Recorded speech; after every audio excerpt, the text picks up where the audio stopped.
Welcome to the Luke and the Pete Show. It is Thursday, 26th of March. How the hell did we get here, and how the hell did we get Luke Moore in a room? Yo, I'm regularly in rooms. The most in-demand podcaster in the world. Lukey Moore's here. Well, that's a big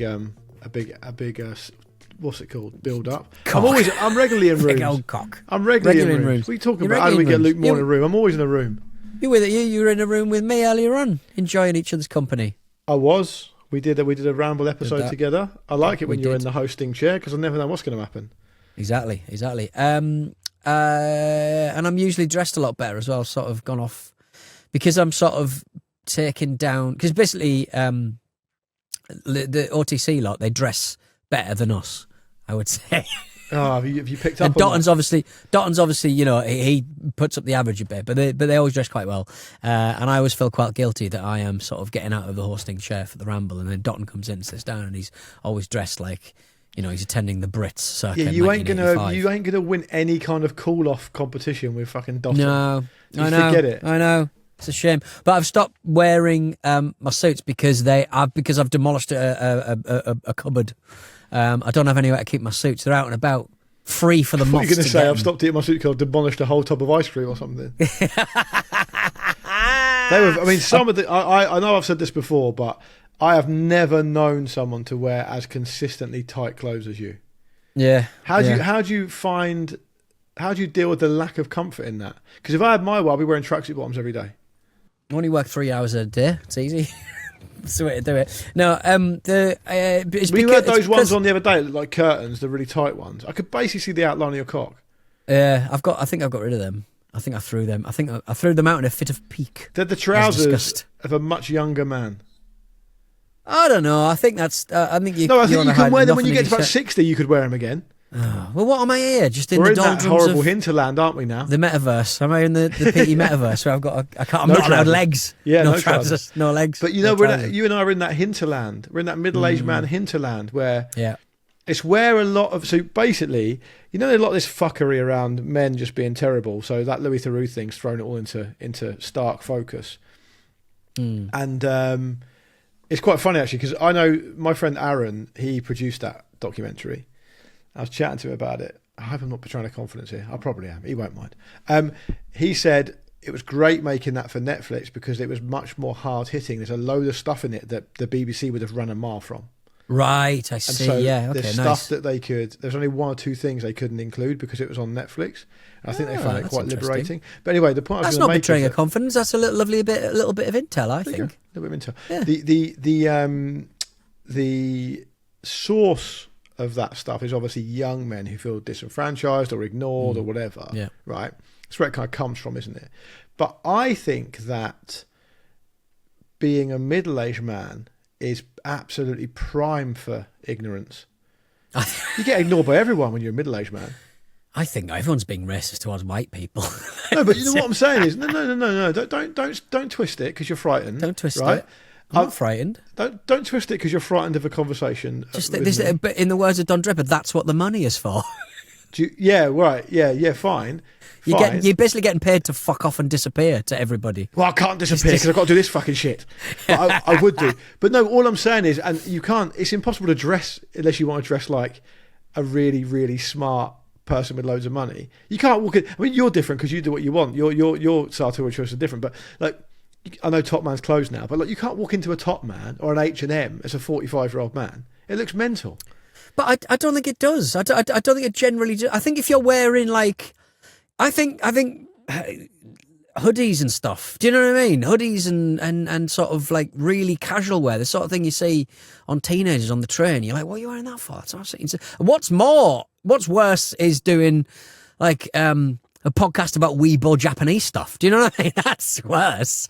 You can't dress yourself out of that, one would suggest. I will say I always go to a wrestling match and I always dress as well as I can when I go to wrestling matches. Why? Because everybody else in the auditorium is dressed in a black t-shirt and jeans every single time. And you don't want to be mistaken for a wrestler, right? You don't want to be chucked around the ring. So you dress right. You look like a manager instead. Good point, actually. Yeah, look like a man. I just hope somebody will go, do you want to be the new Mouth of the South with a megaphone? That'd be fantastic.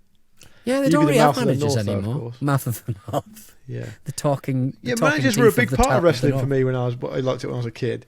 You know, Valets, Slick and managers, Harvey yeah. Whippleman and Mouth of the South, and don't really have them anymore. We might have mentioned this before, but Harvey Whippleman's a weird one because I was absolutely stunned to see how young he is. Right, okay. Because when he was doing this, when he was playing like the old kind of manager of wrestlers, he started doing that in 1979 when he was 14. When he was 14 years old. He must have been a tall 14. He was telling a story recently that he was in Heathrow at the height of the Troubles, and he knew a wrestler who happened to be called Adam Bomb. And I remember Adam Bomb. I remember him. Adam Bomb. Yeah, and he was shouting, "Bomb! Oi, Bomb! Go over here!" And the authorities treated him with exactly what was needed at the time. I thought Adam Bomb was like so underrated. He looked amazing, and he had that kind of nuclear reactor lycra. Hell of a body.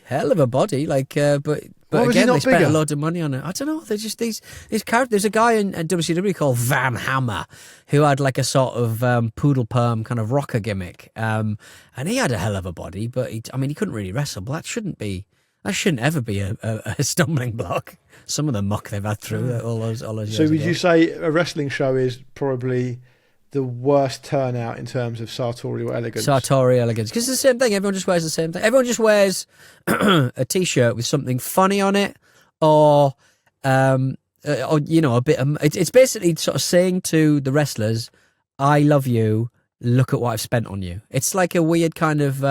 meeting of like OnlyFans clients, isn't it? It's kind of like people who will sort of turn up to WWE shows and stuff, and they'll have a belt over themselves, and they're basically saying, "Look what I've spent on you, Vince McMahon. Look what I've spent. You're like a financial dominatrix. Look what I've spent on you." One of in golf events as well. The sartorial choices of golf fans is mad because they all dress as golfers.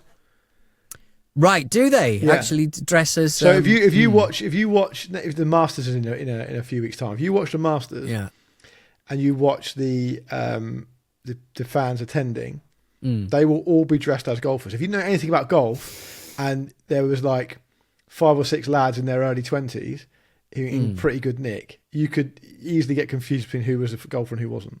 Yeah, they wear the hats, the t-shirts, the polo shirts tucked in, everything. I would, if I was going to dress like a golfer, if somebody said you got to dress like a golfer for the next 6 months, it would be like an older.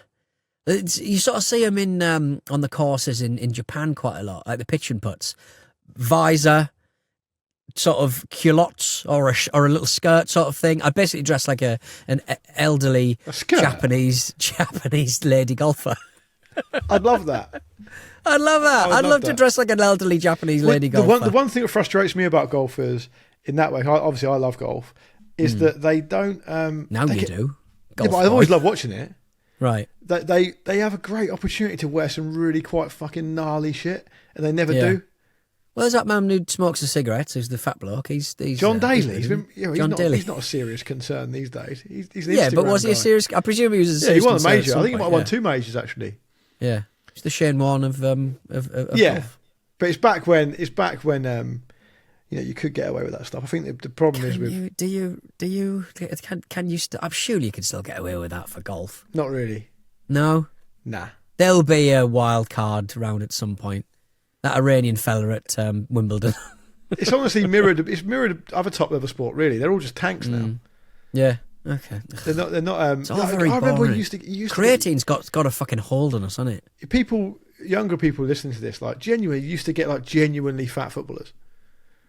Yeah, I remember. Yeah. I remember like at Pompey when I was first going to watch them when I was like whatever it was, 11 years old. Late era John Barnes.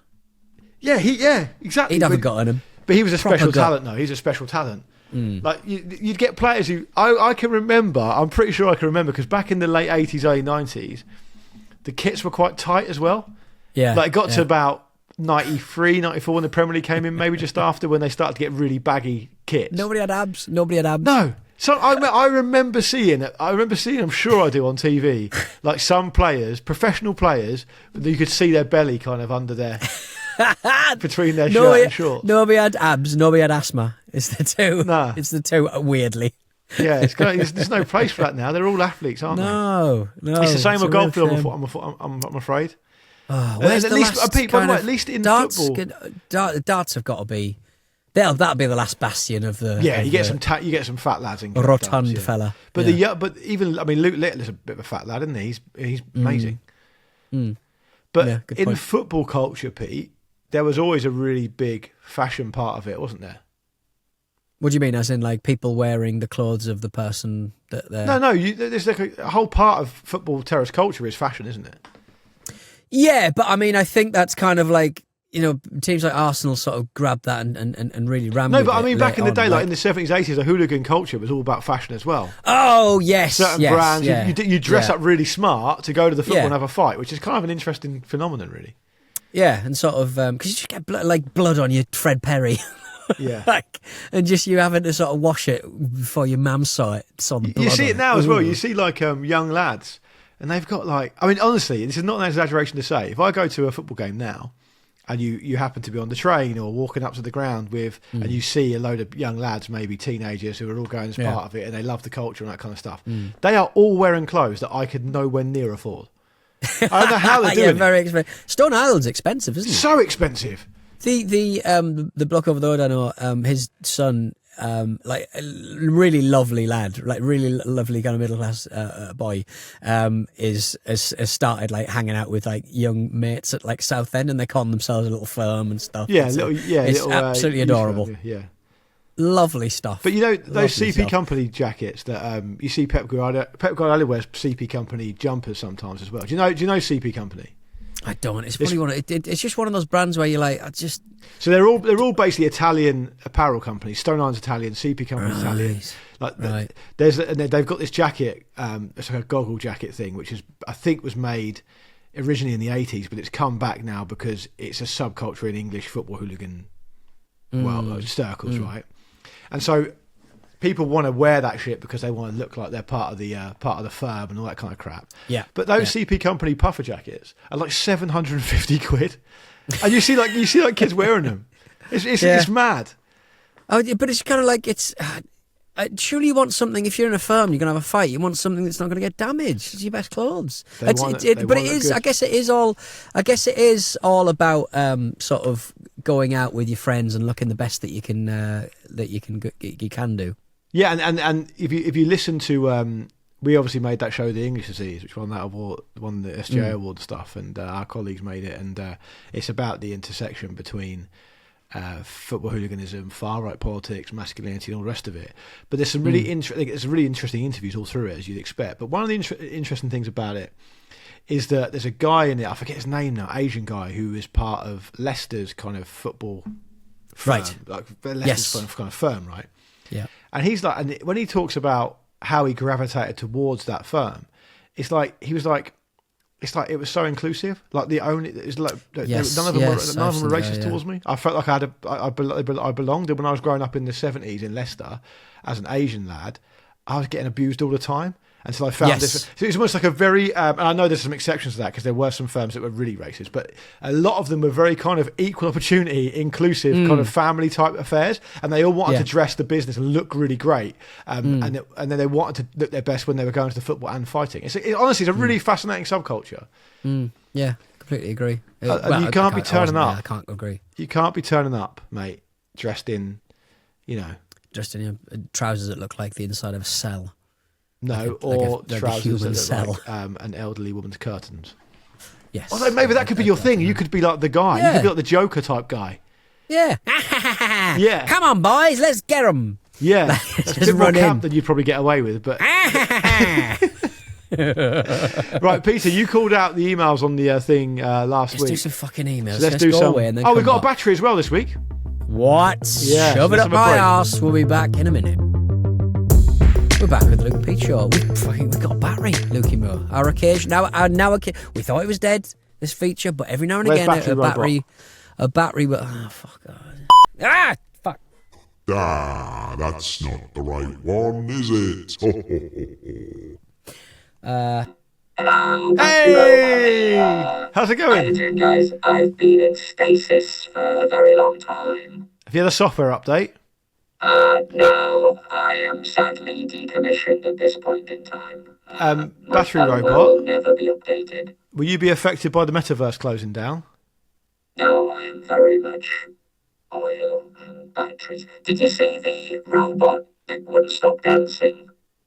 No. There was a robot in China in a restaurant and it wouldn't stop dancing. Can you ask Pete to tell me about it, please, battery robot? Why? Is his voice somehow annoying? It's just quite difficult hard to make hear out? the detail. That's all. With battery There was robot. a Chinese robot. I'll take over battery robot. Okay.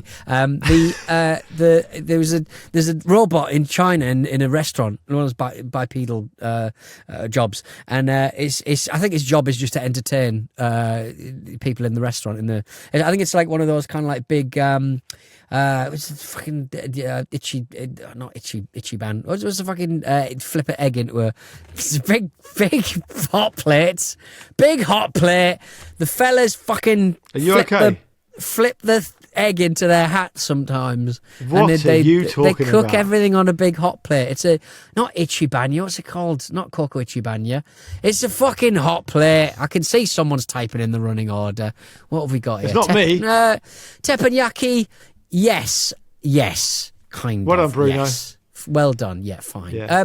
Not really, but yes, a teppanyaki. What's it? Benyanas, like a benyana teppanyaki, I think. Anyway, there's a fucking dancing robot, and it won't stop dancing. It just gets in a dancing loop, and it just starts flipping out, and it keeps dancing, and the people have to drag it away from the people because it keeps like knocking big balls of oil over and stuff because it won't hell. stop dancing. That's amazing. What a great bit of work. Those videos you see of all these Chinese robots doing these amazingly synchronized dance moves and kung fu moves and stuff, Right. are they real, or is that like No, I think AI? they're real.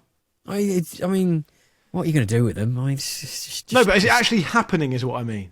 Yeah, I think so. I don't think it's CGI or anything. It's they're actual robots. But I mean, they've got incredible balances. It's very impressive. But you do sort of think what limited applications. No, I don't see Or that. I think messages. that. I look at that and I think, fucking hell, keep them away from me. Keep them away from me. They might kick me up the bum. Anyway, we've should got we do a a battery. battery? Yeah. We have, yes. From Andrew Law. I am the law. I am the law. Looking for his third successful submission. Hi, gents. I'm not sure what attempt we're up to with trying to secure the elusive hat trick of submissions, but I've got another one for you.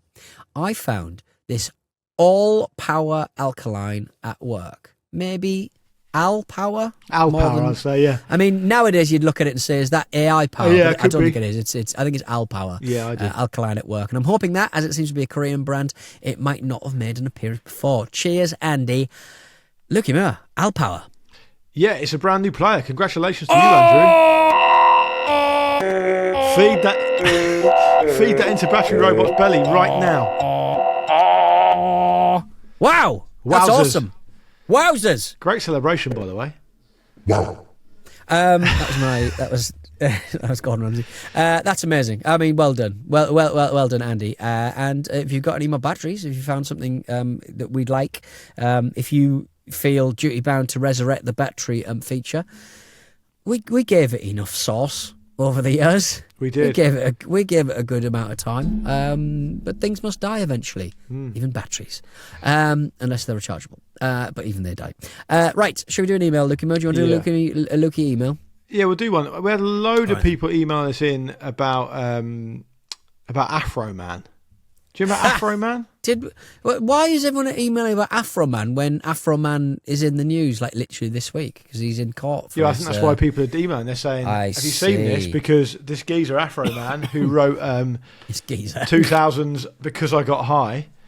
I was gonna pay my child support, then I got high. It's a massive hit. It was a massive hit for me at uni. This, I mean, it was everywhere at uni. That and Who Let the Dogs Out. Yeah, similar vibes, but for different. I think going out, Baha Men, Who Let the Dogs Out, coming back. 'Cause I got high. Yeah. Bit So of that. anyway, Afroman was the subject of a raid by some sheriff's deputies in 2022.